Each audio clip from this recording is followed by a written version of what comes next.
So essentially, what I'm seeing here in the markets, right, is essentially the higher or the more orange this goes, the more bearish it is, and the more likely it is for a correction to happen. And this is across all of the top assets. So this is a really nice overview, similar to our indicator correlated funding rates. This gives you a more broad market overview of what's happening. And historically, if you go back in time, generally speaking, after a huge reset like this, we go sideways and then up. It's very rare that you see a nuke of this sort of size and then we just continue down, unless, of course, people just ape in and funding rates dramatically increase back to the upside, which you are seeing a little bit of here. So you're just watching for orange coming in for potential danger.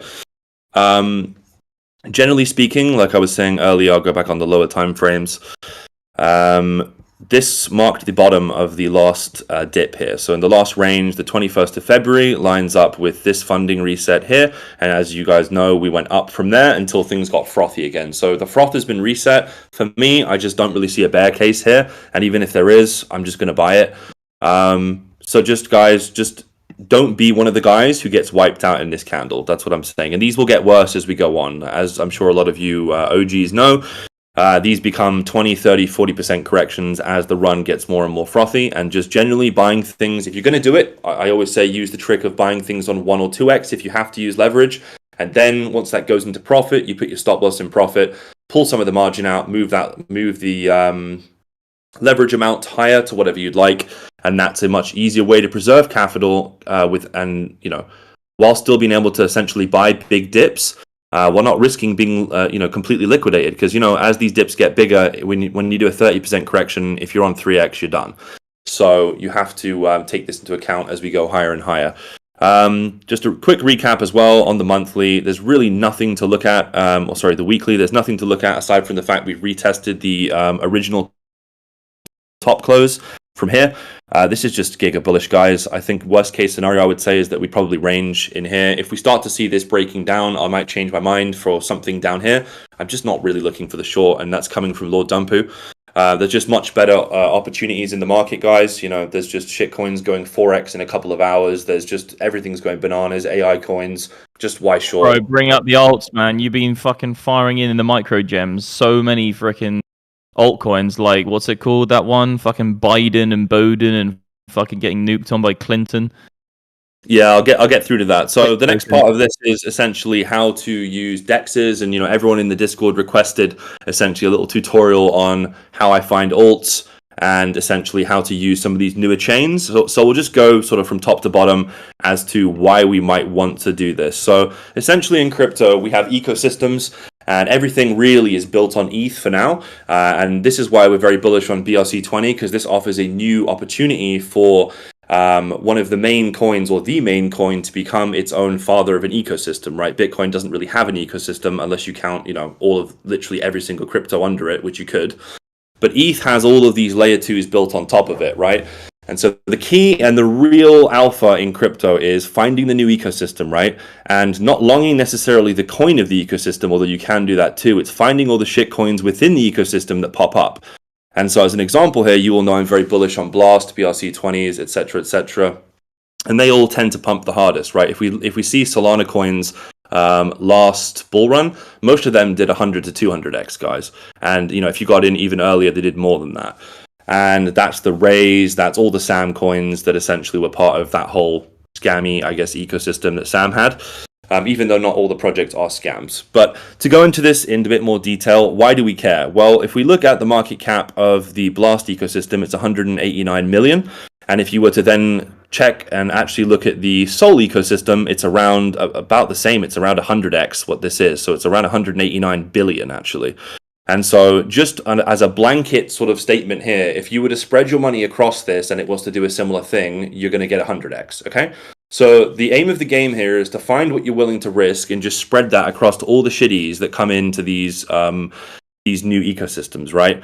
And I love the Blast ecosystem because, okay, I don't think this is necessarily going to be the new layer 2 that's going to change everything. I don't believe many things in crypto are going to do that, right? Aside from a few AI tokens and things here and there.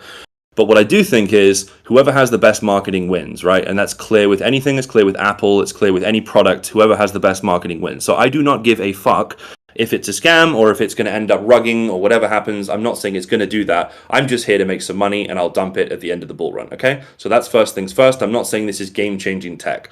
What I am saying, though, is that everything within this ecosystem, there's only around 7. Well, if we actually look here and add the, where is it? So many tabs.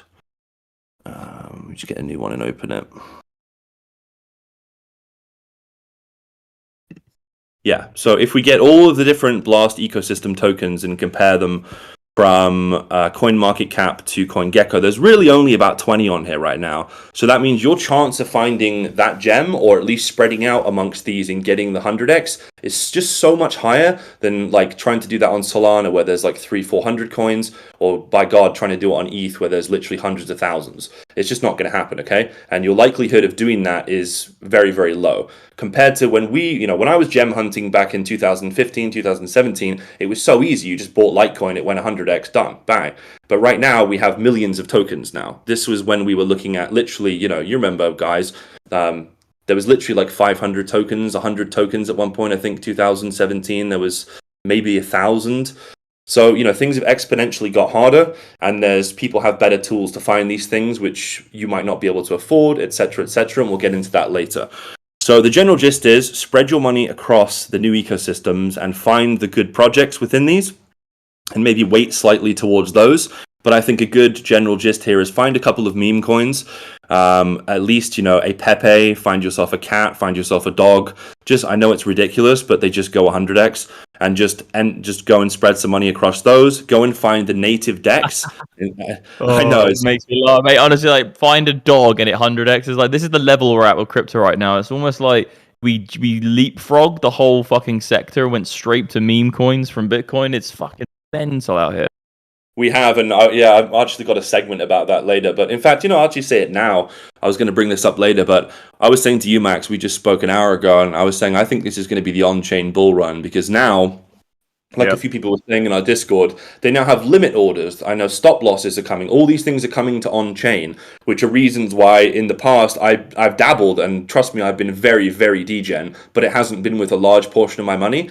And this time I was like, you know what? I actually favor trading these over leverage in a lot of ways now, because you get the leverage within the token without any chance of being liquidated. Of course, things can rug. I got rugged today, but that's like out of 9 tokens I picked and shared with you guys, I think the majority of them did at least 2x or 3x. A few did 4 and 5. One did 10, and then one rugged. So pretty decent odds there of doing well as long as you can find the tokens. And that's what I'm here to teach you about today. So first things first, Blast, this is the native bridge. So whenever you hear about an ecosystem, you're going to hear about the native bridge, and that is essentially their bridge. So, essentially when Blast comes out, when Arbitrum, any ecosystem, they have a bridge to be able to bridge your money over. So all you do is connect your wallet at the top, essentially type in how much ETH you want to bridge, and then connect your wallet and bridge that over to their ecosystem. And I have a little diagram that I made to kind of describe what's going on, because I know a lot of people get confused with this. Now, before bridges in crypto, you had to go to an exchange, send the money there, trade it to something else, then go to another exchange, buy the other token. It was just so hectic. It cost so much with fees, and it was just shit. So now we have much better UX, and you can essentially use a bridge to go between chains. And this is just 2 chains. You can do this between any chain, right? So essentially you have the bridge, which I'll show you. You can use the native bridge Blast, or you can use something like AL2, or I don't know how to pronounce it. The native bridge Blast chain just sounds so funny. It just sounds like I'm getting blasted up on some organic Reddit. Like the bridging over to the Blast chain. Like it literally just sounds like you can get wrecked. Yeah, it's gonna blast, brother. That's for sure. And yeah, essentially what this does is you're just enabling yourself to move stuff from chain to chain, right? So you can either use the native one, or you can use another company's. I really like AL2 because it's much cheaper, and actually Blast have this sneaky little marketing thing here where if you try and withdraw, it says you'll no longer earn Blast points or yield, and you actually have to wait 14 days to get your money out of it. It's not a scam, it's just a way to keep money within the ecosystem and bump up their TVL at the bottom, which is total value locked. We'll go into that more later. So this is the current way to be able to withdraw money from there, and the only way, and both of these you can deposit. Now, like I was saying, essentially, one of the best investments on any new chain is the dexes, right? Not the native dex, because that's essentially made by Blast, but it's going to be the new types of dexes that pop out on that ecosystem. Because essentially that is the throughput to getting any tokens within the ecosystem, and therefore they just go up. If we look at any, again, like I was saying, Solana, we look at like Ray, we look at any of these other bridges, they've all done really well. Last year they did, or a couple years back, they did like a couple 100x. They had like 200, 300, $400 million market caps. I think a few of them even had $1 billion ones. So again, guys, if you're going and buying like the Blast Dex right now, which is at like a $2 million market cap, you got pretty good odds there to make some serious bank. So again, yep, you essentially just bridge from chain to chain. Once you get your wrapped ETH onto the Blast chain, you can then essentially use that to find a DEX and buy whatever you'd like. So then going into the DEXs, essentially you can use Thruster. You can use, where are we? DYOR swap. And there's a few other ones. Names, man. These names, dude. What was it called? DYOR swap. Mate, there's another one called like bitconnect.lol.swap or something. Like they're just mental, honestly. Man, But I love it. but first things first, like you really need to be careful what you're doing. Remember, with MetaMask or Phantom, I'm not going to connect these because they're my personal ones. But essentially be very, very, very, very careful what you connect to and what it says in the message when you connect, because make sure you're only giving them essentially like read-only privileges. And when you do something, it's going to sign and ask you, like, is it okay to put these amount of tokens into this contract? And make sure you read, just every time, be very, very careful what you're doing, because mistakes on chain are pretty much irreversible. In fact, today I'm actually quite lucky. I sent some ETH on the Blast chain to Mexi last night, a decent amount.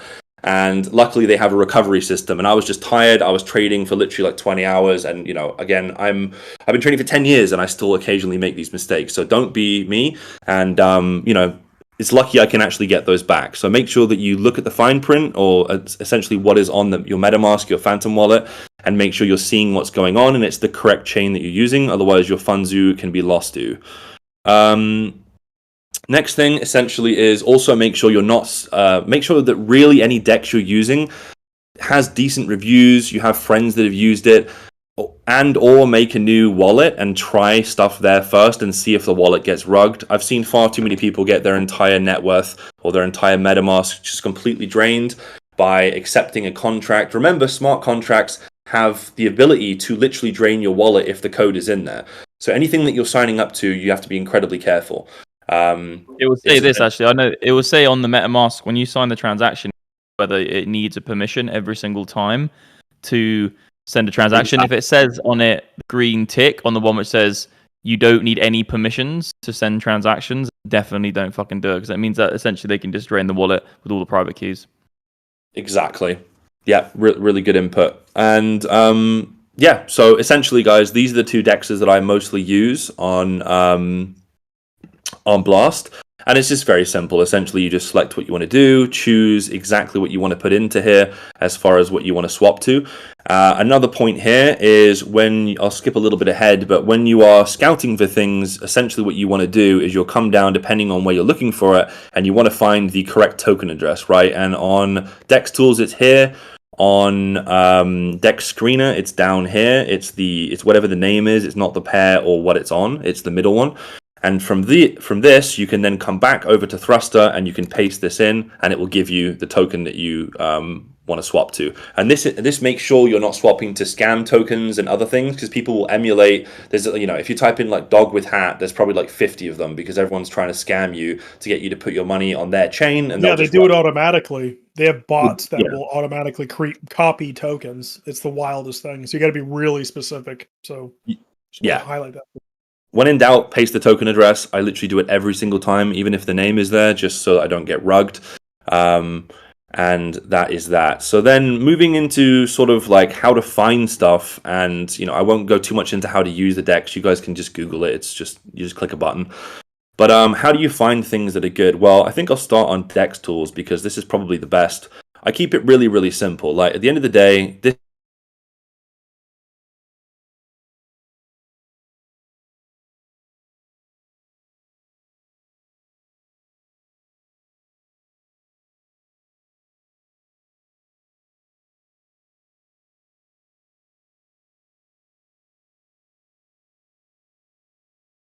new live pairs here, which is quite good. But again, that is super degen stuff. It's like if the token's just been released, you might like the name, you might put $100 on it, and maybe it does 1000x.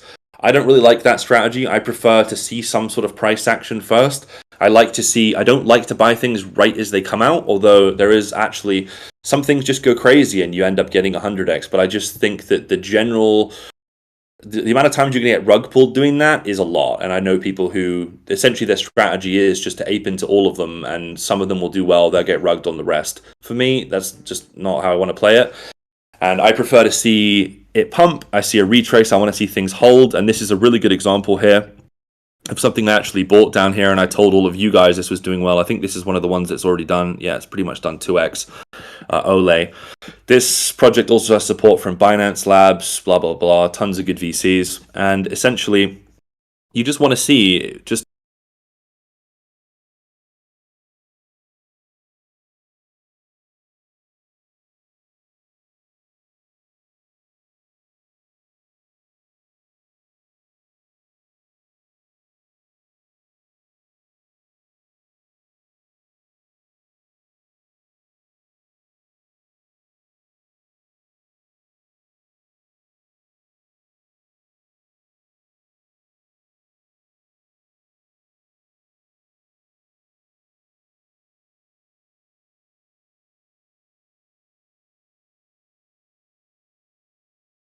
dashboard. There's also just a bunch of tokens in lists that you can actually have a look at, essentially like the DEX board, and you can just see top gainers, hot pairs, all of that stuff. Sorting by score and using this is also quite good. You can sort by created or by the liquidity on there, but it's just really imperative that you do check that there is enough liquidity to get in and out.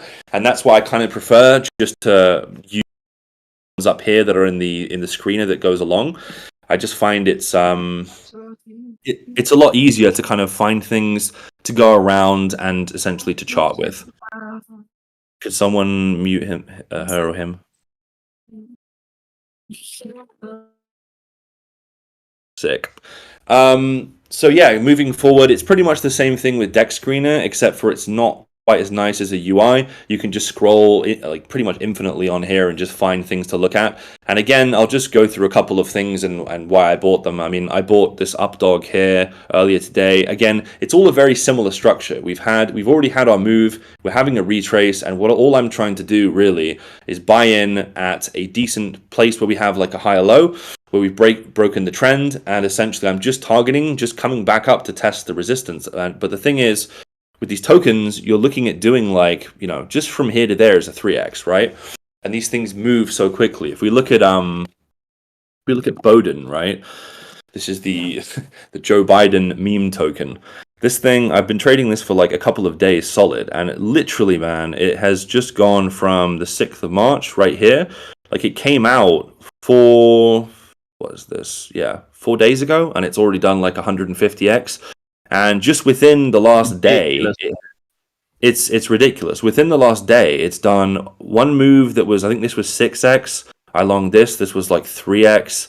This was a 4x move. It's doing insane moves, guys. We were speaking about this yesterday, bro. We were saying like, because it's an AMM and it's an automated market maker, that there's no real like kind of bullshit manipulation happening on the book. So there is no order book. So like, it's literally just, you're literally trading against kids. It is simple to trade because you're just getting these kids who are aping into it. Like no one who's actually a professional trader is like on this thing. Do you know what I mean? They're not even buying and selling on this. So like, you're literally trading like teenagers. It's just hilarious. Yeah, it is literally like taking candy from a baby. Like you don't have any of these crazy liquidity grabs. You can just see it just generally goes up, and at the end of the day, even if you do buy at the wrong time, it's the market's pretty kind, and essentially it'll just bounce and you can sell at a decent point. Not always. There are sometimes you get rugged, of course, but again, spread your capital out. What I like to do is I like to concentrate on sort of 5 tokens in here. So let's just say the average Joe in here might be starting with 1K or 5K. What you want to do is, of course, that's not your whole portfolio for one, but let's just say your whole portfolio is 10K or 20K. You come in with, 1 or 2K, 10%, and you start aping into some coins. I wouldn't do too many. I would essentially just find, the coins you're going to trade. I keep it to around 4 to 5 open at a time on here. Otherwise, it just gets too hard to track. And then, if you want to ape into the Blast ecosystem and, just keep that kind of separate. and just have, you know, all the things that you want to buy them all up, and just have them in one wallet, and then have a trading wallet where you actually are a little bit more sort of in and out on things. Look at the buys coming in now on Dex screener. It's just all green down there. Like it's about to fucking go. Oh Yeah. man, I love Dex. I love Dex tools. I love Dex screener. It's so like dog shit shitty, and you're trading against kids essentially. It's just great. I love it. It is literally just great, isn't it? And it's also hilarious as well. You just find these like Biden meme. It's just ridiculous, honestly. It's a Joe Biden meme coin that did 150x in like a week. It's insane. Yeah, it's But too good. It's too good. But nevertheless, this is essentially what we're up to. So again, we're just looking, you know, I longed this Trump coin as well earlier today, took some profits here. It's now dumping. You just have to be really quick with taking profits on these things because they move very, very quickly. So you can set limit bids, limit asks on Jupiter. That's a good thing to do as well. So if you go on jupe.ag, that's Jupiter. It's a really, really good Solana aggregator. So it does limit orders, swaps, DCAs, bridging, etc., etc. And mate, you're so into this now. I love the way Lord Dumper is just like the ultimate like genius to all this shit now. You've literally just gone down the rabbit hole, and it's like it's time to giga farm these fucking projects because it's easy money at this point. I mean, I'm back, bro. Like, this is what I used to do. Remember, I was so deep in the shitties. 2017, I was shitcoin lord. Yeah, but we weren't back then. We were just finding. But the thing is, we were going and finding them and then buying them on centralized exchanges. This is just like real, like next level, like connecting wallets and bridging and doing it on chain. Like that was back in the day when we were just finding altcoins, which were like extra bytes, and Nano, which was called Rayblocks, and then buying them on Murtadox.com or some shit, which is like the deadest exchange. But I remember, mate, there was literally a thing. We were literally like this. We're like, the shitter the coin and the shitter the exchange is on, the more money you'll. That's how it went down. But I think what you said before is like, this is the new thing now. It's all on chain. It's happening. The next big rush of altcoins is going to be on chain altcoins instead of like going on a centralized exchange. I honestly think a lot of these MEXC type platforms, which are essentially just fucking scams anyway, like brokerage houses, but I think a lot of them are going to get taken out, and the alts are going to overtake and be actually on chain shit. I completely agree. I was saying to you earlier as well, it's unprecedented that we're seeing coins get released on DEX tools, or not on DEX tools, on chain essentially, as just a random sol pair, and going from essentially nothing to a $1.81 billion market cap in the space of since December. Bro, I mean, mate, that's absolutely mental. It's insane. Like Max, like you really understand how insane that is. Like back in the day, man, these we didn't even have all the tools to do this. I sound like a fucking grandpa now. It's crazy. It's just crazy how much the space is actually like improved. Because like Max, we would have killed to have all these tools to be able to like see on chain and see what's happening, track people's wallets, see what they're buying. Man, I wish we could do that back in the day. We were just, like you said, just randomly looking on CoinMarketCap and just buying shit. Yeah, we were just buying good white papers and websites. It was hilarious. Literally, and like we said before, there's no real way of knowing where it's going to go. So like, there's so many undetermined factors, which mean like the shit ones go up because everyone like it goes on a shit exchange, they launch it late, and then everyone FOMOs at the last minute, and the price spikes up, and then some big trader finds out, and it just there's no way of knowing. But all DEX tools and DEX screener, I think, are going to be massive, mate. Like in this run, and if they can get it to really, if all the chains can get really fast and really fast and cheap, we're going to have it so essentially just everyone is trading an AMM pool. Market makers, centralized market makers can fuck off, and everybody just moves to this, and it just becomes a much more organic, integral trading environment because there is no manipulation on price because there is no order book. Essentially, it's going to be sick. It is going to be sick. I also think coming into, you and I are really into BRCs. I know Chris is as well. And I think the next big play potentially in crypto is BRC becoming like the head point of all of this. So ETH is essentially the chain that everyone swaps to and fro. There's literally Ethereum and there's USDT. It's based on ETH, and you have to swap between essentially chains to do that. Now, with BRC20, this could be now Bitcoin doing that. So now everything gets built on Bitcoin, and then you have to bridge between the Bitcoin chains. And like, I kind of see a future of that happening. Like, why would the most established coin that BlackRock and all these people have come into and done this, why would people not want to build on that for the security? It's just so much better. It's like building on Google's product instead of AOL's. Like, who would even think about doing the other? So it's like, I just see a future where everything's on chain, everything is built on Bitcoin, and I think everything will move over. And I think things will get really, really silly. And so all of these dexes become like Bitcoin dexes. And I think like there's going to be 100,000, probably even 10,000 X's in this market, I believe, to where this thing eventually goes. You know, I think we'll probably go to a 7, 8, $9 trillion market, maybe even more than that this cycle. And if we do that, I mean, like, can you just imagine how much money will flow into the Bitcoin ecosystem if we start doing all of this? It will get truly mind melting. So I think those are the plays I'm truly, like, I guess, eyeing.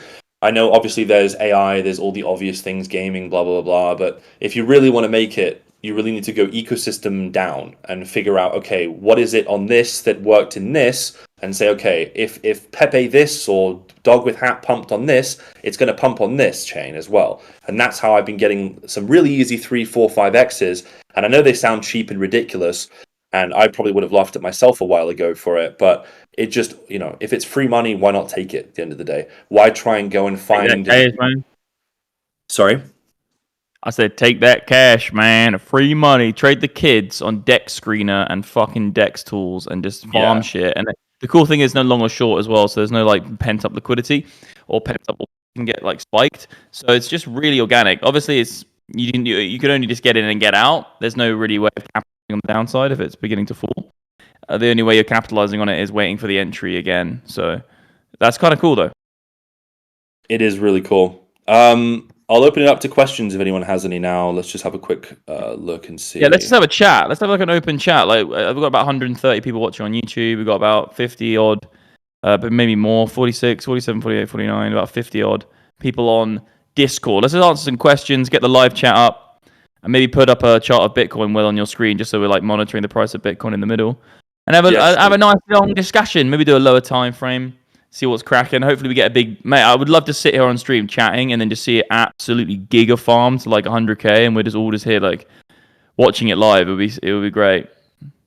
Yeah, it would. Just looking at questions, Captain Pumpy is saying, what do you think that the minimal notional amount is to overcome the transaction gas fees to make these worthwhile? As in, yeah, per trade size, it depends on ETH gas fees, but I have a present view, I guess. ETH has its new update coming out. I forget the name of it. It's called something ridiculous, some numbers. And essentially, that's going to mean gas fees go down like 100 to 200x. So generally, at the top of the bull run, they're expecting gas fees to only be like $5 max per transaction. And I think in the chill times when nothing's happening, they should be cents. So essentially, ETH needs to do that or it's going to die, in my opinion, because people just don't want to pay those fees. And like you say, other chains like Solana have managed to make them... I mean, I know Solana is essentially centralized, so is ETH.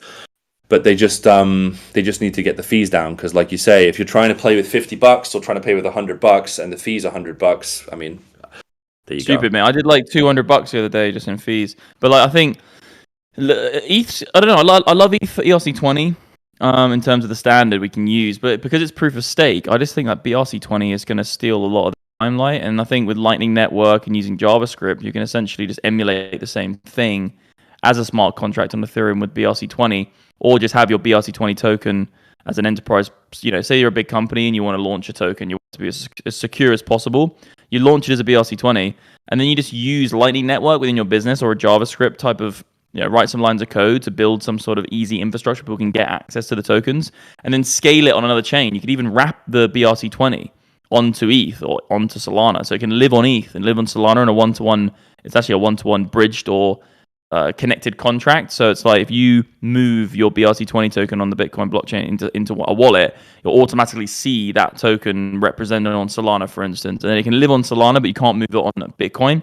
So you could actually have BRC20 tokens live on the Bitcoin blockchain natively, but be traded and moved on all other blockchains people decide they want. And if you want to then go back to the root, you have to then send, you know, your Solana wrapped version of the BRC20 token back to the native chain to actually, you know, take that token back and ownership of it. But the smart contracts could be immutable at some levels. It's going to be so interesting to see how it plays out. I think ETH's got a lot of competition. It's proof of stake, and Vitalik's getting old, so it might be a seat on the flippers and move on to fucking BRC. Really, like, seriously. It certainly could be, man. Assume once you buy these memes, you need to stay on top of it when it pumps. Does dupe support other chains? You can put those limits. Yeah, guys, ask questions in the chat. Also, in the YouTube live chat, ask questions as well. So we're just doing AMA now. We'll just answer questions. Anything in YouTube, I'll read. Anything in the live chat. So, Stefan, bring up the live chat on Discord, and then just keep an eye on the one on YouTube. So show everybody what's happening on Discord. So, guys, is Solana only. It's not built for anything else.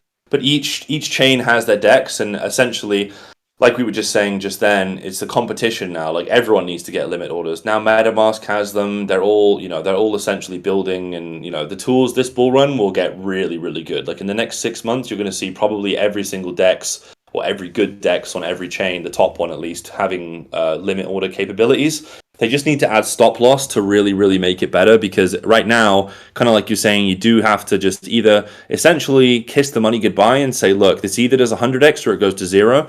And that's one way of doing it, or you're intraday trading them and you are paying attention. Those are the two ways to do it. Here's the thing, though, with the stop loss. It couldn't really be an automatic stop loss.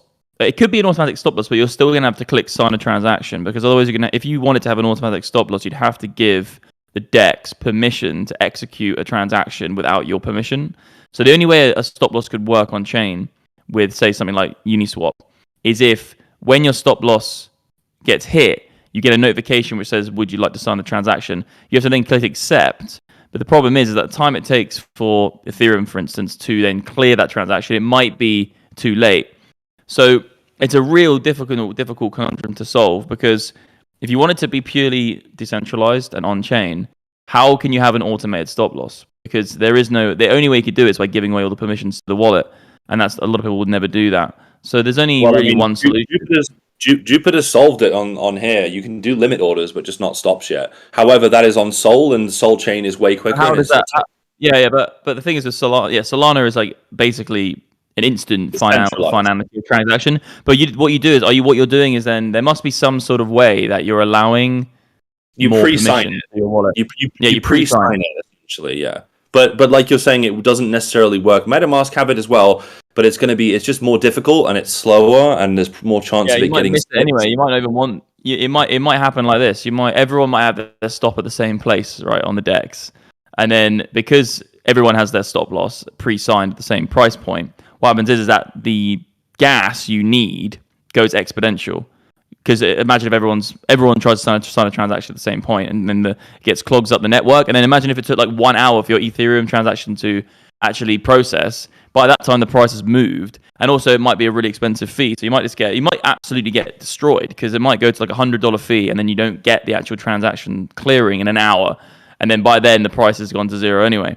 So like, yeah, it's gonna be there'll be someone who will solve it. There's a bit of a pull and tear in terms of like how centralized does it need to be, how decentralized does the DEX need to be, and how much a level of centralization are people willing to put up with to give them a good user experience, and that's kind of the synergy really between the two. Yeah, I agree. Don Magic One asks, are you trying to avoid any token characteristics like tax? I mean, one thing you can do on DEX tools is you can go down and see like the large wallets and everything. And you can go onto the main network, just click anything randomly, and you can go and see at the bottom. We've got a guy. Sorry, mate. Go on. Yeah, sorry, carry on. You can essentially see all the big orders that are coming in, and you can then also hide the MEV bots and all of that, and just essentially see if you sign in as well. I don't hook my wallet up to this. I don't want to do that, even though I do trust it. I'm just not up for doing that. I just try and keep my stuff in at least my big wallet, just like only signed to like 2 DEXs, just for safety. But if you do it, you can also come into here and you can see essentially all of the big trades. You can see if there's people holding it, and essentially one of the main things here is if you go on a token and you see they didn't buy it. If you go on like top holders and you see they didn't buy it but they're selling some, it means that it's obviously the team. And if you see multiple wallets dumping like that, then generally it's bad. But I don't, I'm trying to do this too quickly, and there's too many options, and there's too much stuff to really care about that. It's kind of just like, it's like using too many indicators, right? We make indicators for you guys, and at the end of the day, we highly advise you don't use all of them at once, otherwise you'd never take a trade. You'd be like, well, this says this, but this says this, but this says this. You need to pick a certain set of things, and you're like, okay, I'm looking for this, and this, and I'm going to do it. And when I see it, I'm going to do it. Instead of being like, oh, but then this. Yeah, exactly. It's a strategy and it's execution. Exactly right. You got to execute. You got to have a strat. But yeah, if you have every indicator on TradingView on your chart, you won't even be able to see the fucking price. Like some of these people have so many indicators, you can't even see the price. But yo, there's a good question here. So it's true. like how can you make? It's like you're like, hey, let's analyze the market technically, but let's analyze it so much that we can't even see the actual price. So technically speaking, you're not actually doing any technical analysis because you can't even see where the price is. So it's fucking ridiculous. But yo, there's a guy here called Cyprian Sadlon or Sad Lion. After watching this today, I'm so pumped to get into the community. Max chose me as a winner yesterday. Yeah, I did. Wondering how to proceed without getting. So basically, Stefan, pick up on this guy. This guy won one of the giveaways from my YouTube videos. So I did a video about the trading bot, and I said at the end, if you do a good comment, you have a chance to win MDX Algo. So this guy here, obviously he's been around the community for years, and he was like, oh, bro, I'd love to get a subscription. So you win, brother. We'll see you in here. You're coming in. Right now, guys, if you're on YouTube, you're actually looking at what the VIP exclusive traders group is. Like, this is the actual group. We do these videos daily. Chris actually does a daily update. Smallio is posting. Well, actually, we'll call you Lord Dumpu, bro. Fuck it. Well, your name's Lord Dumpu. Like, in Pro Signals and in the Micro Gems chat, he's posting all this stuff as well. So this is the community, guys, like the main core of the community. It's absolutely phenomenal at the moment, growing really fast. So let's do another question. Any more questions? Thingy says some Discords make you sign up for certain exchanges. The carriers they give you to join. Tips. I'll let you take that one, Max. Probably not. Which one is it? Which one is it? What question? Pingy, right? Just above your Max / is this the bottom one, yeah, or the top one? Yeah, bottom. Okay, Max / Will. Some Discords make you sign up for certain exchanges. That the carrot. Sorry, the carrot is they get to join a private Telegram and share their live trading tips. Would you do that for the alpha? Yeah, we already do that. That's what we do. Like Pro Signals. Pro Signals is the chat, which we give away all of our trades. We give away our entries. We show the setup. The problem is a lot of those ones as well is you need to be very, if you don't know what good alpha is, good price action, good TA is, then you need to stick to something that you know is good so you can understand what's just there to make you the farm for that. Or the biggest issue that I see is that so much of the space is just misinformation, disinformation, and if you listen to the old man bun, like total nonsense. Oh man, he's wrecked so many kids. He hasn't even wrecked kids; he's wrecked adults. There's a good question here as well. What 2 or 3 main indicators do you guys use? He's asking me specifically. It's difficult for me to say that, to be honest. Like 3 only indicators I'd use. Because I actually have like indexes I'm using. I look at like different types of so say on indice market I'll use different indicators than I use on crypto. But the main bread and butter for me. Let's just go around the circle actually. Me, you, and Chris, right? So the main bread and butter indicators for me, I always have an oscillator on. Usually I have an oscillator collection on actually. And I'm looking at hidden divergences. I've got the middle line on. I'm looking at where it's overbought, where it's oversold. Looking for all those types of indications that we might be either continuing the trend or maybe coming to an end of a trend. So oscillator collection is the one I use the whole time. That's the MDX Trendmaster Oscillator Collection. I use a lot of supply and demand, and a lot of people get confused, like support, resistance, supply and demand. It's kind of the same thing, but support and resistance would be more of like a flat level or a line, and supply and demand will be just a general area. If you were going to go to if you're going to go like terminology on this and be semantics with what you're saying, it's the same thing, but it's slightly differently. It's a way support and resistance is like one number. That's what the support is. That's what resistance is. But I would say supply and demand is kind of a general area where you're seeing the demand beginning to increase because obviously it's not like the demand comes in on one price point suddenly. It can happen, but it's mainly like an area of the market or a price point where people come in and go, yeah, I'm interested in that area to buy. And then supply means when people are actually saying they want to sell the market. So supply is more people coming on and selling the asset you're trading. And then that's a great indicator I use, and I draw lines on myself. The MDX, again, guys, another MDX indicator. We built them all. You could probably quickly show it, Will. It's called Trend Collection, and it has a tool on it called Supply and Demand. I use that on all of my charts. And look, I'm just going to have to tell you guys, it's another one of my own indicators, but MDX Trendmaster Auto Charting Tools. Auto Charting Tools is on every single chart I use, and essentially saves me a lot of time. So not all indicators need to, give you a buy and sell signal or some sort of edge, or try and always be, trying to create a setup for you. Some indicators are just there to clean up your charts and just clean up your process and just make things faster. Because like trading is also like, it's a long process quite a lot of the time. So what you want to do is you kind of want to streamline that. And the more you streamline your process, the faster you're going to get to good decisions to make more money and be more profitable. So yeah, I use auto charting tools. I use oscillator collection, MDX, they're all MDX indicators. I use all of my own indicators, obviously, because this team you see here, Viking, Will, me, we've essentially merged companies. We have Trendmaster, which was an old company. Now we have MDX Algo, which is all merged together into one business.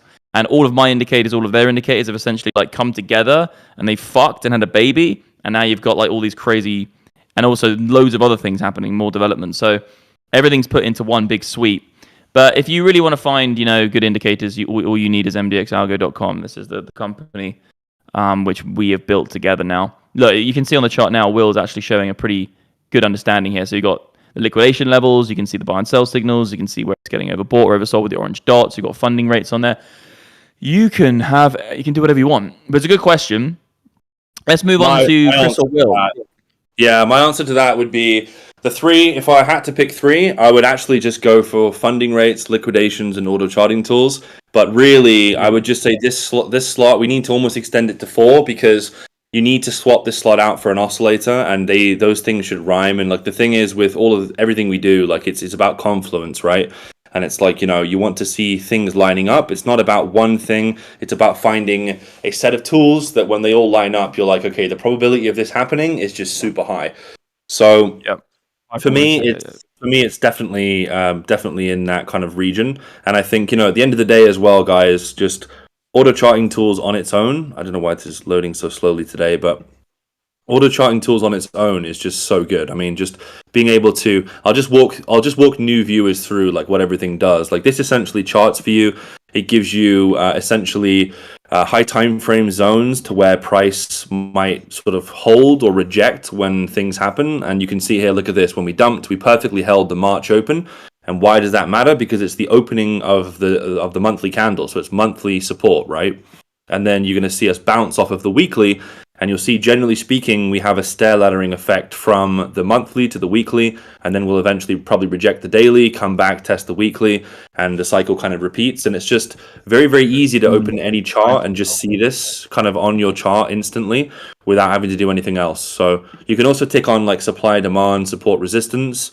And again, you can just go through any ticker, any time frame, and just everything will be charted for you. And for me, that's the number one tool, right? It's just invaluable information, and it saves you, 20 minutes or 10 minutes of charting. However, how fast you are at charting depends on the person. But just being able to go through and just at an eagle's glance, kind of just see, okay, look, here's everything. Like, look at this. This is all just done for us, right? Like we can turn this on and off. Here's all the zones, and look at this. Pretty much always respected in the market. You can see every single level that we gain here has been pretty much perfect all throughout, even back here. And then essentially going into sort of funding rates and the oscillator, like these two things you want to see lining up. And what's better is really on the higher time frames with these. But you can see, look at this. Here's a great example, right? We have a bottom in ETH. We have funding rates flipping to bullish, which means essentially people are incentivized to take longs, or whales are, and that makes the uptrend go. And essentially we're also very much oversold here. So that is essentially my essential tools. I'll flip this over to Chris. And you can share yours if you'd like, Chris. Let me just unshare. Sure. Just tell us your 3 indicators which you use the most, and we'll keep it. You can go through a little bit. We'll keep it light and answer lots of. Well, I'll pass to Chris anyway now because I got to go in about 10 minutes. But I'll pass to you, Chris, and then you can show some indicators and some altcoins, etc., etc.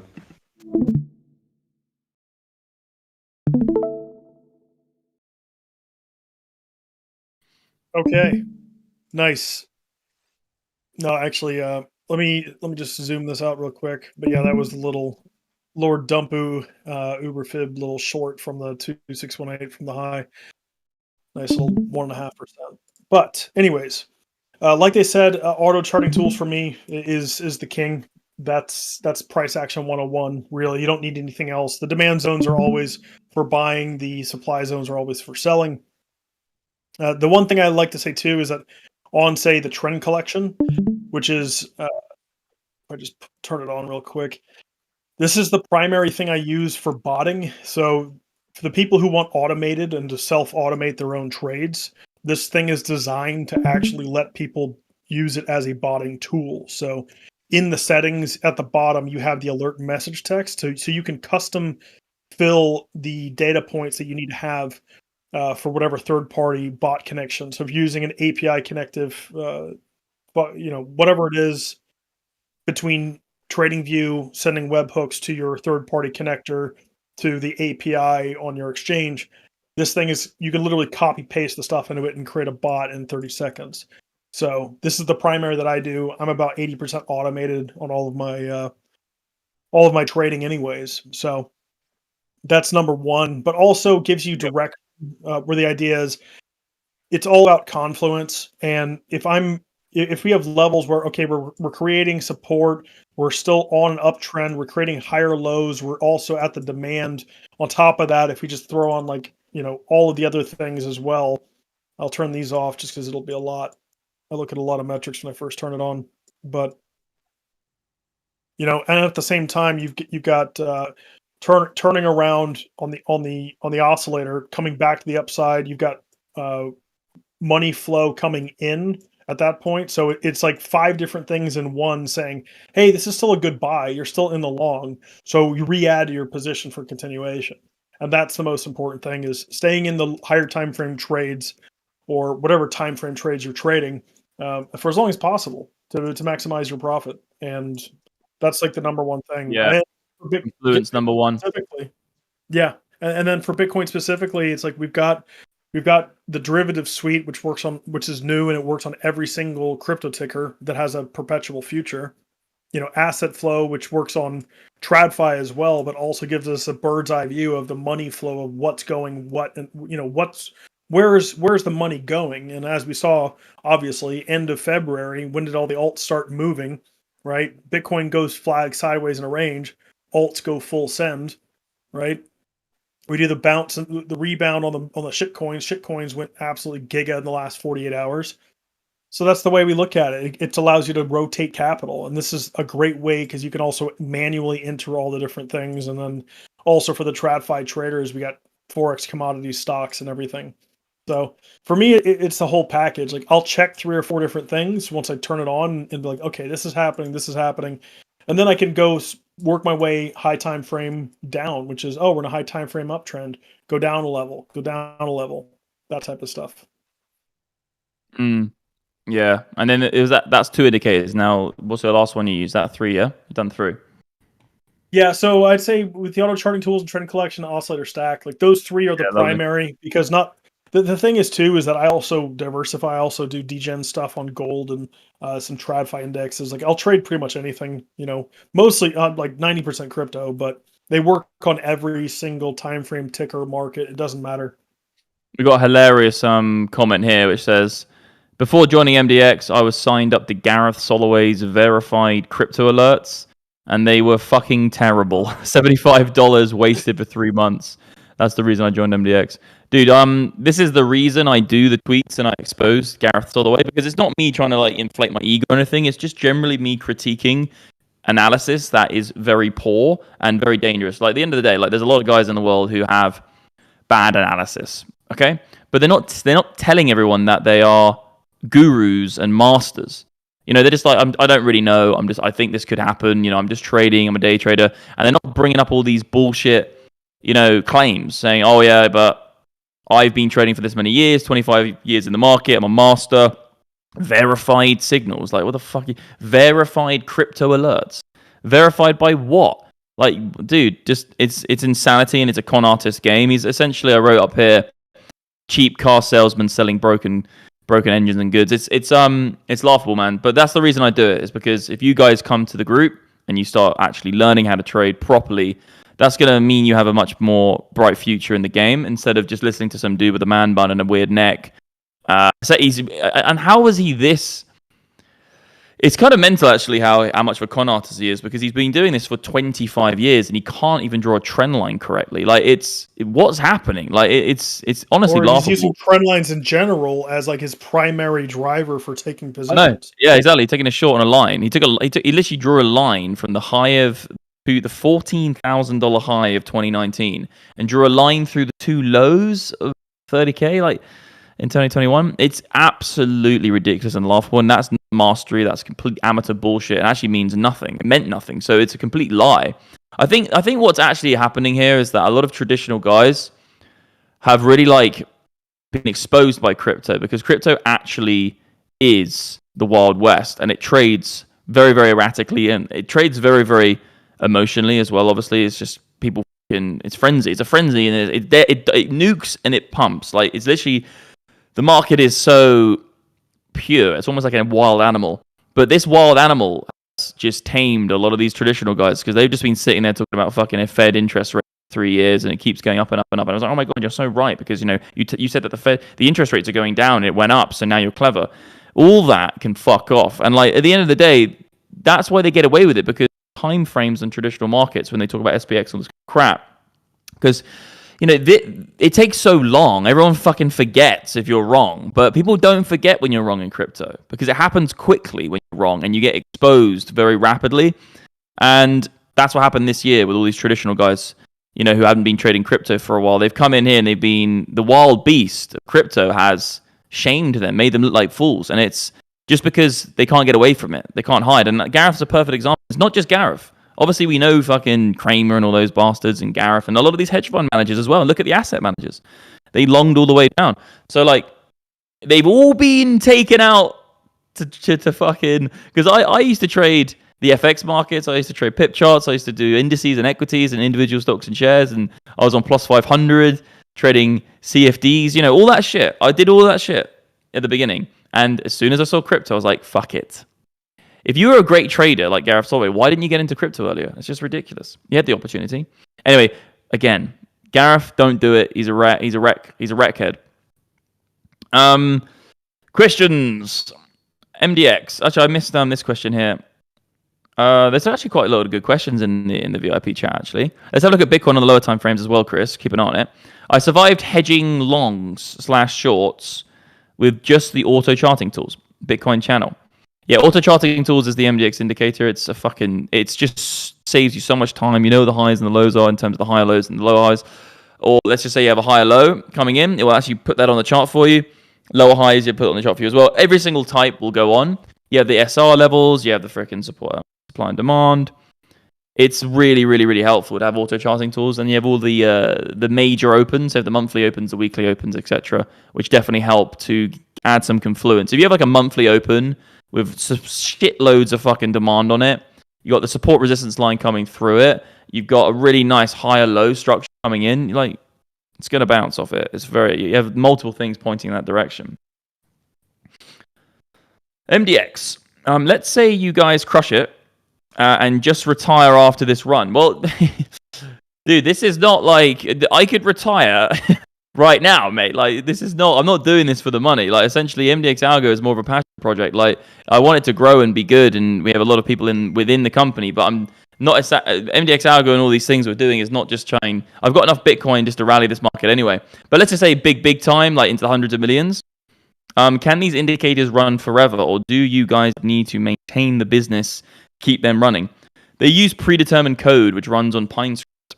So the variants never change and trading never changes. So these will work forever. If you want to really niddle out and make sure they have the highest win rate, and have the most profitability with the profit factor, then yes, there has to be like some more inputs, some tweaks, and things change in the market dynamic. Yeah, those types of things. But most of the indicators will run forever because trading doesn't change. With trading bots and that style side, it does change a little bit every now and again. But my trading bot's been running for 5 years and it hasn't had any issues. So you got to remember, trading doesn't actually change. People don't do anything differently. You know, they buy, they sell, they get emotional, they cry, they laugh, they get euphoric. We're just blobs of animals. Like all of the animals that you see on this planet, they all have the same type of emotional structures. We live within the animal instincts. Even if you, a lion, a cat, a dog, cow, they all have. Every animal has the same structure that we do. They all feel the same types of feelings. They all feel the same types of things because they are essentially bound by the animal instinct, the animal instinctual world we live in. You know, so this is not going to change. Like a lot of these indicators will work forever. They will give you the predetermined signals. They'll say buy and sell. But what you really want to be doing anyway is using multiple indicators. Because some of the indicators, if you just did the buy and sell signal, you know, you're not going to be very profitable. What you want to be doing is you want to be looking at the buy and sell signal. You can find the profitable factor and you can back test them. And we have all the back tested data on the indicators. But what you want to be doing is you want to have it so the indicator is buying and selling, but then you have added levels and added layers to make it more profitable. So you say, it's got a buy signal, but are we oversold? It's got a buy signal, but are we above the moving average? It's got a buy signal, but is it a higher low from a prior structure? These types of things are going to take you to the next level. And a lot of guys, you could probably post them in the chat. Okay, we got 50 people in this Discord VIP right now. Post your charts of your setups. There's guys, I see some absolute wizardry charts of like 3 or 4 different dynamics. People are making an absolute killing. Usually a lot of guys using moving averages, EMAs, and putting together a really nice collection of indicators, which then when they all point in the same direction, you get the signal. Really, really powerful. We got a good question in the YouTube, sir. Hello, I'm Boomer. I'm going to go over to the YouTube now. How is it that I use Bollinger Bands, EMAs, MFI, RSI, and volume to spot trends, but mostly breakouts? Why such different signals work in the same way? Oh yeah, so you said, Alessio, earlier, you said, MDX, I followed you for years, and we use totally different systems, but get to the same predictions over and over again. It's uncanny. This is actually very common in trading. You know, most of this shit gets you to the same destination, you know, because a lot of it is built on the same type of code bases, like, you know, an RSI or an EMA. A lot of the indicators we've built are using EMAs. A lot of the indicators we have Bollinger Bands built in. We have volume weighted averages, you know. So a lot of it's all mixed and matched together. It's just how you visualize it. But the reason you're coming to the same conclusions through a different route is just because the price doesn't change. The price is the reality. And if the price is doing something, you can look at it a billion different ways, but the probability of it doing something is still the same. You know, there is no different. There is no way to have a crystal ball in this market. It's not like you know something more than somebody else by using a different indicator, because the levels are the levels. It's not like your indicator creates the level. It's like, no, there's a level. And like that level is the real defined reality of the level. The indicators don't actually make the trades happen. It's the price action with the indicators overlaid doing the thing, and you're spotting it easier with the indicators. The indicators aren't what drive price. It's the price moving, and you're just being able to identify that easier with the indicators. Wearing a pair of goggles, which help you identify, like night vision goggles, right? Why do you wear night? It's not like you put on night vision goggles and it turns into the day. No, it's still the night, but you can just see a little bit clearer in the night. It's the same with indicators, essentially. But it's a good question. You want to elaborate on that, Chris? No, I mean that's pretty much it for that. Right now, just kind of looking at a pretty sideways dead market for Bitcoin. Volumes kind of come out a little bit locally. So we had the That big was a lot. spike. You've got the About an hour ago. volume nodes on, haven't you? You've got the volume filter with the heat map. Yeah. I really like the heat map. The heat map's a really good indicator, guys, because you can see it kind of piling in. If it's like loads of it underneath the price, it's getting supported. If it's loads of it above the price, it's getting nuked. And you can see all the way along there that all the volume coming in beneath it, which is showing kind of a holding up of structure, pushing the price up. But yeah, no, let's go on a lower time frame, bro. What are you on now? This is literally Bitcoin on the low, is it? Yeah, this is on the 1 minute. Haha, you love it. So wait, that was the big nuke the other day. Okay, no, zoom out a little bit. That was the nuke an hour ago. The big nuke the other day. Okay, yeah, was, sure. Yeah, That's the big nuke one, the other day was here. Yeah. Yeah, you know, I got, you know, there was a Lord. If you show everybody the Lord Dumpu short, look at that. That's a great way to show all that sell volume in, stepped in massively on.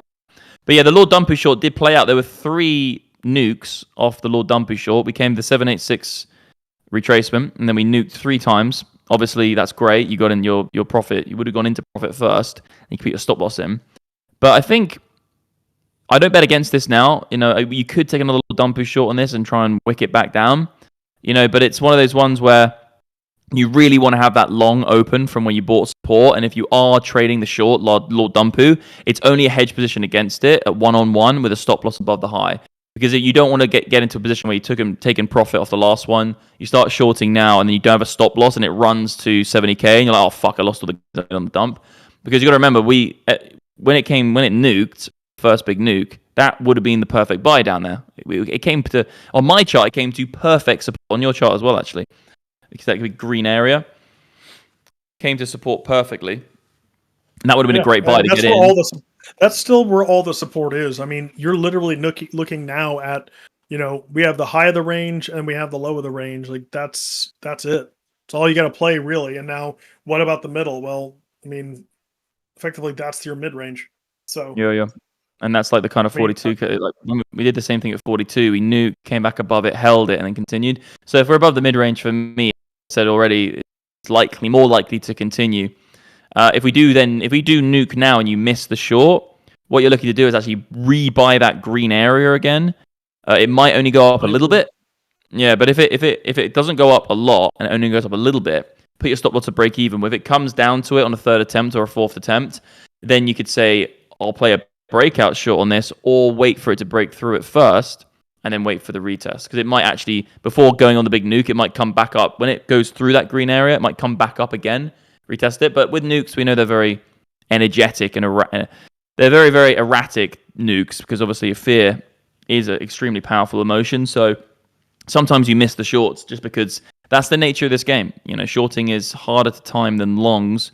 Longs take a little bit more time. Greed takes a little bit more time to build up. Shorts, you know, and they can get a lot of fills on the market, orders, and, you know, liquidation orders get hit. It can get pretty freaking mental. Yeah, but I mean, even here, it's like that nuke actually did us a favor, since we actually got the rebuy on it really clean, going for the upside continuation. Because what this downside wick went and did, it took all of the liquidity. That's the wrong button. There you go. Took all the liquidity down. I mean, it took all of the liquidity down to 20x's from the local structure. So that little wick there took out all the high leverage stuff down to 59k, which is awesome. So that means it's very simple. Where's the long liquidity? Well, there's not a lot. There's some local stuff now, since we've been above this since early Wednesday. So we're on day 2, effectively, or a day and a half of having some long liquidity here underneath 65.5. But the bigger stuff comes down and play at about 57, and then after that, I mean, you have to go then start collapsing into the heavy stuff, which is sub 50k. But that's where the extremely heavy long liquidity is. Here, it's mostly taken out locally. You've got some local stuff at 65.5, and then the next block is down here around 56.5, 57k, and that's really it. So, like we said at the beginning of this, Bitcoin's a little bit boring in this area. It's ranging. The longs played out Tuesday evening were awesome, but that's it. That's literally buying the low of the range. This was the deviation outside of the range low. That was the revalidation of the range for continuation back up. So now you have your invalidation point for longs. Oh yes, that green area is perfect. That's another great buy. And if it rallies above it and nukes through it, I would look to short on the retest of it. This guy's got a good question here. If you were to lead the way with your goal of reaching $1 million, what strategy would you use, and how much with how much money? So the thing is, mate, I always wanted to be a millionaire. Who doesn't? Like, I always wanted to be a millionaire. That's why I got into trading. I didn't get into trading because I wanted to trade. I actually got into trading at the beginning because I wanted to make money, and then realized that actually I do love trading, but that's why I trade a lot now. But it wasn't the reason I got into it. And if you gave me a pot of money instead of trading, I would have taken because that was the reason I got into trading. It wasn't to trade, it was money. So I didn't have to work for somebody else. It was all about making financial freedom. But nowadays I do love trading, just because once you start making money in something, and you can make it a job, then it's actually, you know, it can get quite enjoyable. But at the beginning, it was not about that. It was only about making money. I used to go in, day out, pretty much not enjoy it, try and make as much as I could as possible, and then just continue and live my life. So the question here really is like, what if I knew what I know now and I put that, you know, put what I know now into what I knew when I started trading? I would say this: really don't just try and concentrate on only one time frame strategy or one way of making money in the game. I would really think about trying to splinter out your goal. So say you want to make $1 million, do this. You need a long-term, medium-term, and short-term strategy. All different types of time frames. If you're prepared to lose a little bit of money and, you know, go and learn a lot about short-term trading, scalp trade for 10 months, fine. But always have it in the back of your mind, like, look, I'm gonna. You there, bud? I think your audio got nuked for a second. Yo, can you hear me now? All good? All good? No? When did it cut out? No, just there at the end. It just started getting a little choppy. Okay, yeah. So no, I was saying, yeah, what you really want to do is you want to splinter it down into 4 different quadrants, and these are the 4 quadrants which I would use for crypto and actually other markets as well. So find something you like and have assets that you DCA into. So you buy every single day, dollar cost average into those things. You need to have a medium-term swing trading strategy, which would predominantly be automated. Swing trading is great for automation because it's a little bit more higher time frame. So automate some of your money so it will buy and sell regardless of you being at the chart, and make sure you have a good back-tested, profitable strategy which you're using, and monitor it every week. Come to the computer and be like, is it still working? No. Is it still working? Yes. And then monitor the profitability through your equity curve with that trading bot. You can just swap to different bots. So you need to have at least DCA, an automated swing trading strategy, play high probability setups when you can, and then scalp the things which you see in the intraday, and then have a portion of your money which is looking at investments. And I'd say 25% on each one: 25% DCA, 25% swing trading, 25% scalp trading, and then 25% investments. In terms of DCA investments, they're slightly different. DCA would be into value. Buy things in value with DCA. You could DCA into shitcoin investments and small caps and Russell stocks and small individual companies. I would say it's more risky to do that. I would say just look for things that are very small and invest in them and bet on the team, bet on the company, bet on the thing, but have a smaller amount of money in those things. Because if they do win, you'll make millions, but you don't want to put all your eggs into the shitcoin or all your eggs into one tiny stock in the Russell. It's just, you know, I would say DCA into the value, which you know is going to have a long-term prospect. Like, say, DCA into Apple or Bitcoin in terms of both different market cycles, and then invest in, you know, a small company out of Texas, you know, doing a new type of weaponry, or invest in a shitcoin which you think's got a good invest in a shitcoin like Ultra or something. So that's what I would say. 25% on each one, and do all of them simultaneously, and that will get you to your goal so much more. Because if you scalp the whole time, I bet then you're scalping all day, and then you kind of just miss the bigger picture of the higher time swing, and you end up just scalping all the way up and not making any money because you're getting so many fees and bullshit, and you just never let the trades run. You're just always scalping the longs when you could have just had a bot which just buys at the bottom, and then your shorts could just be hedging against it. You're going to kick yourself. You want to have something which is just buying and selling, which loses money for a few months, but when it starts trending, it's going to catch all the wins, okay? That's obviously, you can use all the MDX indicators for that. You can use the MDX Trading Bot. You can get all that information on the website. But yeah, that's what I would. I know it's a difficult answer because a lot of people will be like, oh, that's really complicated, like at the beginning of my trading career, to do all these things simultaneously. And it is hard. So I'm not saying it's easy. But I'd say you just definitely want to try and spread out. You know, don't just only. Okay, if you want to be super, super chill, you know, just hodl in DCA, but you will miss some big gains.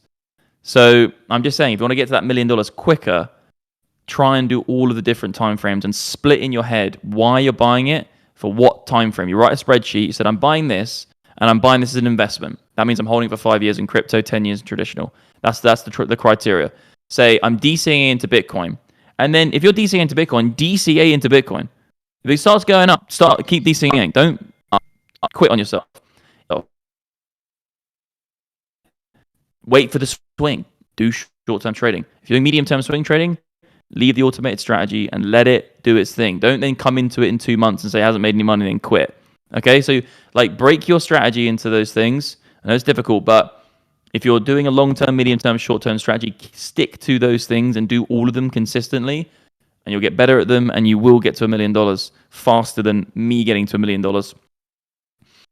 Because I didn't do that at the beginning. I stuck on one thing, you know. I did a little bit of dipping and diving, investments, and all that. I wasn't really consistent. Anyway, I hope that answers your question, brother. Here's a guy here. Look, DCA short. Yeah, he's literally writing out a freaking thing here. Yeah, so that's exactly what you want to do. That will get you so much faster. And when you write them down as well, have like DCA, short-term scalp, swing, and investing. When you actually do something, so you buy something for a short-term trade, put it into your scalp trade short-term. And you'll be like, okay, this is short-term, because don't marry it. Because a lot of guys, they get into things for the short-term, and then it goes up a little bit, and they get all like, oh, actually, you know, I'll marry it now. And then it ends up going all the way up and then all the way down. They make nothing. It's just if you're going to buy it for short-term, buy it for short-term.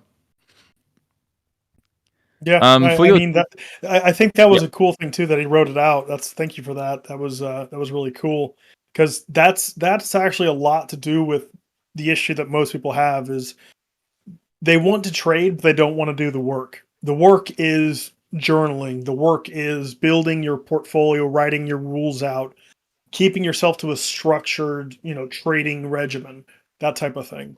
It's not like you're just going to sit in front of the computer, stare at the charts for 12 hours a day, and then finally it'll all click and you'll become a master and you'll make $1 billion. Like that doesn't happen. Yeah, you have. It's the same thing. It's like, practice doesn't make perfect. Perfect practice makes perfect. So do everything the right way all the time. Don't FOMO into shit. Make sure you have set conditions.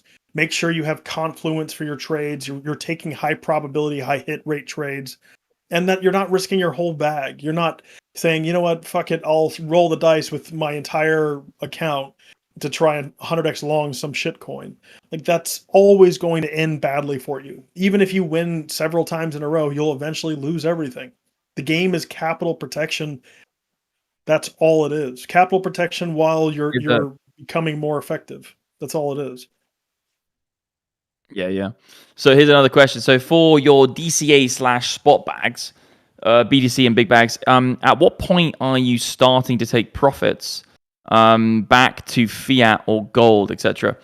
So yeah, with me, when I DCA, I do like to have an extra parameter on top of it. I think for most people, just DCA forever.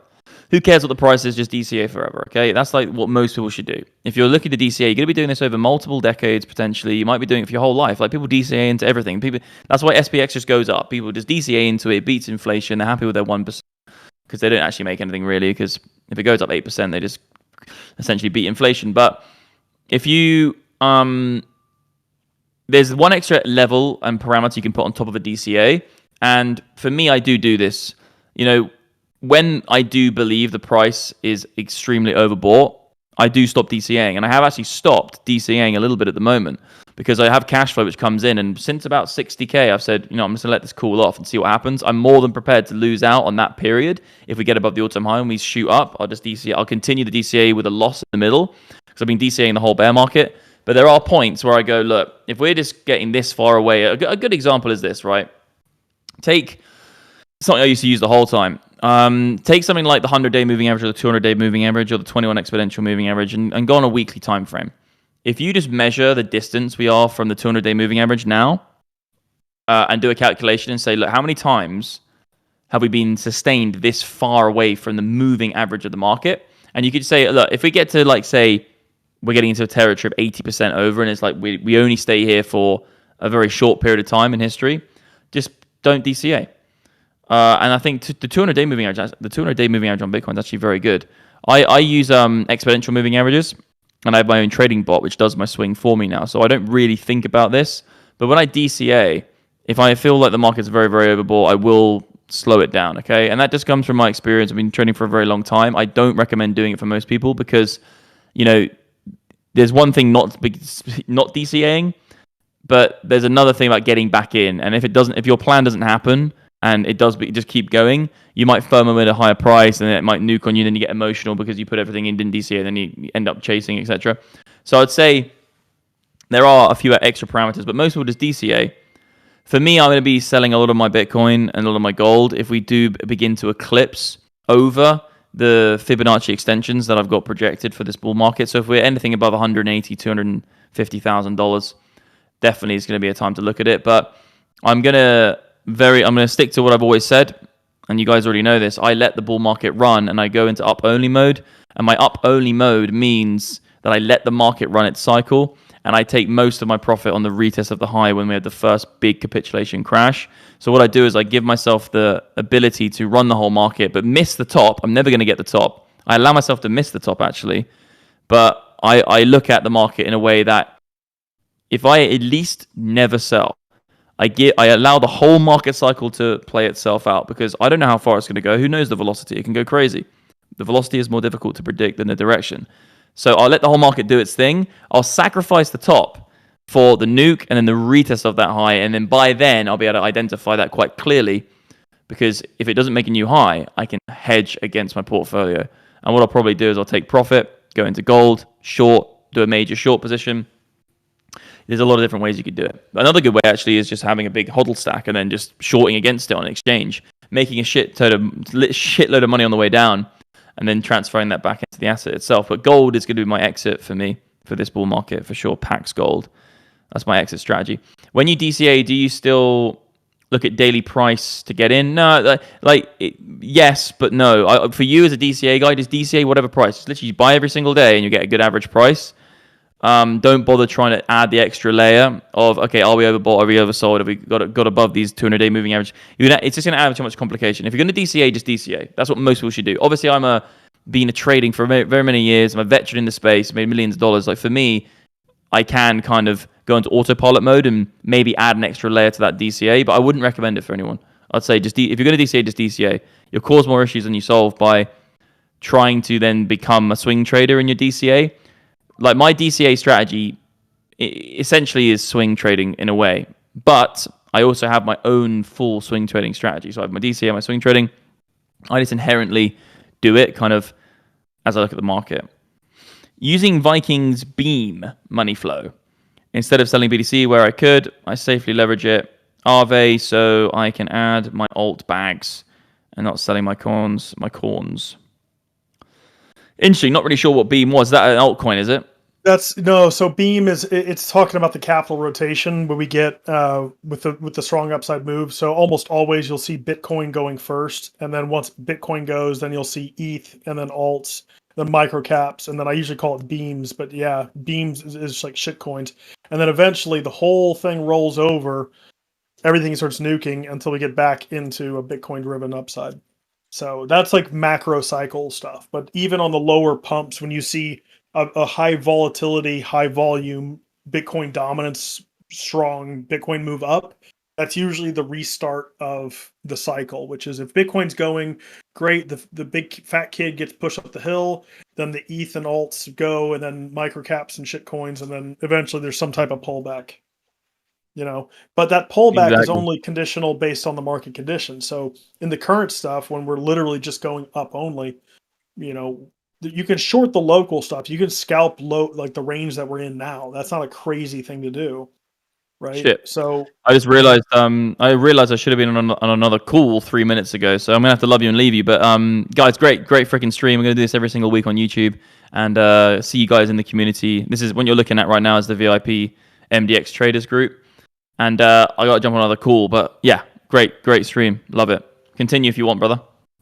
Yeah, so no, I'll just do a little recap of stuff, and then we can cut it out. And then I'm talking with Stefan, so he'll exit out here in a minute.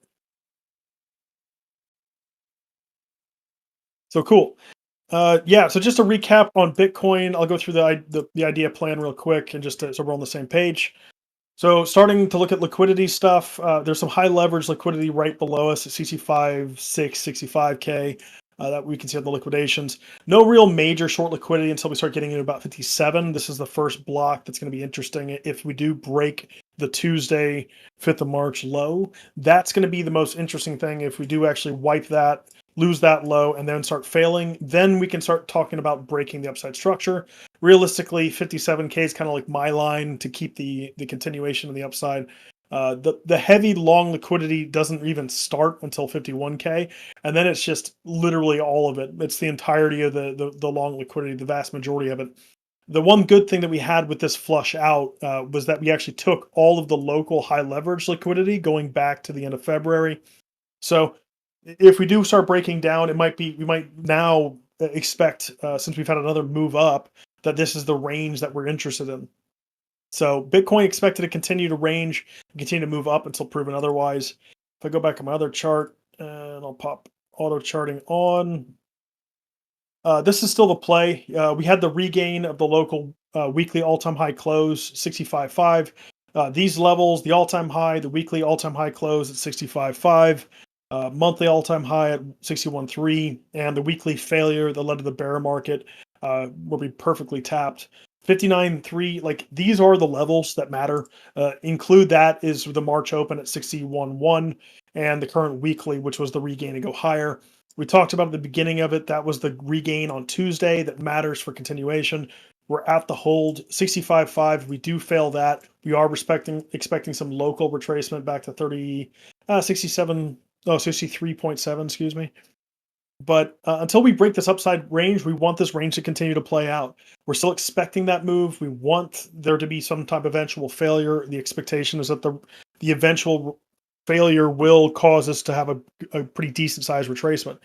But as long as we're ranging up here and going pretty low interest, I would argue that the play, like we talked about, once we started making this really parabolic move, is like, what's the rotation? We did it back at the end of February when we saw alts going moon. We saw it in the last 48 hours since the nuke on Tuesday with that really fun shitcoin rally that we all got into. So as far as I'm concerned, Bitcoin range, ETH and alts continue to have good moves. Once we start breaking stuff, as long as we don't break stuff in really high volume break stuff, like really fast nukes, it shouldn't affect a lot of the alt market. You're still going to have interest there. A lot of alts are still undervalued. You got stuff like Rune as an example, which still hasn't broken out of any major high time frame stuff. But overall, we're seeing the capital rotation kicking in. Yesterday it was DEX's. Rune's having its move today, which is awesome to see. Literally gain and go. It's got even February liquidity left over and can run. A lot of these things can run. But at the end of the day here, guys, like, don't bet against the upside continuation. Jupiter's moving as well. And to say about what Smalley was talking about earlier about Blast, BRC20, that's all still valid. But the real thing here is that you got to make sure you have a good strategy with it. If you're just aping into shitcoins and hoping something will happen, that's not a strategy, that's gambling. You look for higher lows, look like very clear higher lows of structure matter, right?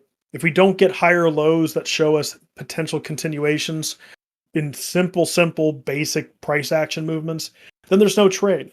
That's that simple. You wait, and you're going to get rugged. It happened to him with one of the coins he had. So it's about spreading risk. Don't go all in aping into like one coin. Don't get sucked in the communities of these coins. It doesn't matter. All of the meme coins and shit coins, they have no value. It's just speculative. It's all bullshit. You need to be able to take profit. Take profit if you're up 50 to 100%, right? That's dumb not to. The idea is that you can rotate your initial investment out as well as quickly as you can, right? So if you go up to say like a 3x, you can pull your initial investment out and you still have a moon bag, right? And then you can go allocate that into some other project potentially. So just not all eggs, one basket, spread your risk. And then when you're looking specifically for the local stuff on Bitcoin, 61.3, 61.1, this is the only thing that matters in my mind. Until we break that, it's ranging / up only until proven otherwise. But I think that is it. I think we're going to call it there. Yeah, I think, thank you everybody. First of all, that was a lot of fun. Had a good session with everyone, especially in the Discord as well. We'll try to keep these things fun, light, and really informative. So for the guys in the Discord, we'll be back tomorrow. I'm actually out tomorrow, but we got someone covering for the market update. Don't know who yet, but we'll figure it out.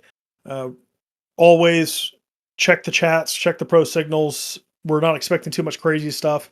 And the simple way to keep an eye on this thing, look at your levels that matter, right? It's very simple to find a level like, what's the current all-time high? You can add an alert to these levels and then move on to the next thing. Add an alert to the low that matters, right? Add an alert to it. That's all you need to do. Add an alert, say, hey, Bitcoin dumping, create it. That's it. And then walk away to the next thing, and then to the next thing. And then use your indicators as confluence. It's that simple. So thanks everybody. Thank you, Smallio. Thank you, MDX. Stefan, you can go ahead and close it up, and that's it from us.